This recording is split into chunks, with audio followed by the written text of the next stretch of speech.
കോഴിക്കോട് നിന്നുള്ളതാണ്. വീണ്ടും വിവാദമായി അല്ലെങ്കിൽ വീണ്ടും ചർച്ചയായത് കാണാതായ വ്യാപാരി മുഹമ്മദ് ആട്ടൂരിനെ കുറിച്ചുള്ള വാർത്ത. കാരണം അദ്ദേഹത്തിൻ്റെ തിരോധാന കേസ് ക്രൈംബ്രാഞ്ചിന് ഏൽപ്പിച്ചിരുന്നല്ലോ. അന്വേഷണ സംഘം ഇന്ന് യോഗം ചേരുകയാണ്. കേസിൽ മുഹമ്മദ് ആട്ടൂരിൻ്റെ മകൾ ആദിബയിൽ നിന്ന് ക്രൈംബ്രാഞ്ച് പ്രാഥമിക വിവരങ്ങൾ ശേഖരിച്ചിരുന്നു. കഴിഞ്ഞ ദിവസം ആദിബ പ്രതികരിച്ചിരുന്നു. പോലീസ് അന്വേഷണത്തിലെ വീഴ്ചയുമായി ബന്ധപ്പെട്ട് കുടുംബം ഇന്ന് ക്രൈംബ്രാഞ്ചിന് പരാതി നൽകും. കുടുംബം അത് പ്രത്യക്ഷത്തിൽ മാധ്യമങ്ങളോട് പറഞ്ഞിരുന്നതുമാണ്. ദിസ്ന സുരേഷാണ് ഈ വാർത്തയുമായി ചേരുന്നത്. ദിസ്ന, വളരെ പെട്ടെന്ന് എന്താണ് അപ്ഡേറ്റ്? കാര്യം ഇതിന്റെ വിശദാംശങ്ങൾ തുടർന്നുള്ള മണിക്കൂറുകൾ നമുക്ക് കാണിക്കുകയും ചെയ്യാം, ലൈവ് റിപ്പോർട്ട് അടക്കം. ുമായി ബന്ധപ്പെട്ട് കോഴിക്കോട്ടെ റിയൽ എസ്റ്റേറ്റ് വ്യാപാരി മുഹമ്മദ് ആട്ടൂർ എന്ന മാമിയുടെ തിരോധാനവുമായി ബന്ധപ്പെട്ട് PV അൻവർ MLA വെളിപ്പെടുത്തൽ വന്നതിനു ശേഷം വലിയ വിവാദങ്ങൾക്കാണ് തിരികൊളുത്തിയത്.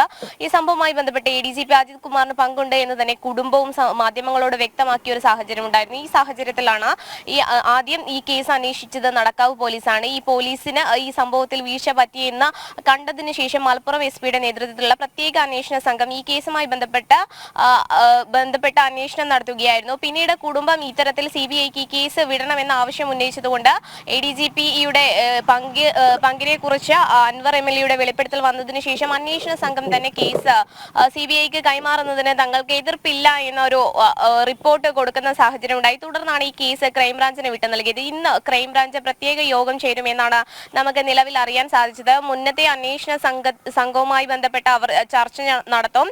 അതിനുശേഷം 12 മണിക്ക് ഉദ്യോഗസ്ഥർ മാധ്യമങ്ങളെ കാണുമെന്നാണ് നമുക്ക് അറിയാൻ കഴിഞ്ഞിട്ടുള്ളത്. എന്നാൽ പോലീസ് അന്വേഷണത്തിലെ വീഴ്ച ചൂണ്ടിക്കാട്ടി ഇന്ന് കുടുംബം ക്രൈംബ്രാഞ്ചിന് പരാതി നൽകുമെന്നാണ് നമുക്ക് നിലവിൽ അറിയാൻ സാധിച്ചിട്ടുള്ളത്. കോഴിക്കോട് ക്രൈംബ്രാഞ്ച് റേഞ്ച് P പ്രകാശന്റെ നേതൃത്വത്തിലുള്ള അന്വേഷണ സംഘത്തിനാണ് ഈ അന്വേഷണത്തിന്റെ ചുമതലയുള്ളത്. DYSP U പ്രേമനാണ് ഈ അന്വേഷണ സംഘത്തെ നയിക്കുന്നത് എന്നാണ് നമുക്ക് നിലവിൽ അറിയാൻ സാധിച്ചിട്ടുള്ളത്. എന്തായാലും മാമി തിരോധാന കേസുമായി ബന്ധപ്പെട്ട വലിയൊരു ആരോപണം തന്നെയാണ് കുടുംബം മുന്നോട്ട് വെച്ചിട്ടുള്ളത്. ഈ കേസുമായി ബന്ധപ്പെട്ട് ക്രൈംബ്രാഞ്ച് ഇന്നലെ മാമിയുടെ വെള്ളിമാട് കുന്നിലെ വീട്ടിലെത്തി മകളായ അദിബയിൽ നിന്നും പ്രാഥമിക വിവരങ്ങൾ ശേഖരിച്ചു എന്നാണ് നമുക്ക് നിലവിൽ അറിയാൻ കഴിഞ്ഞിട്ടുള്ളത്. പ്രദീപ് പിള്ള.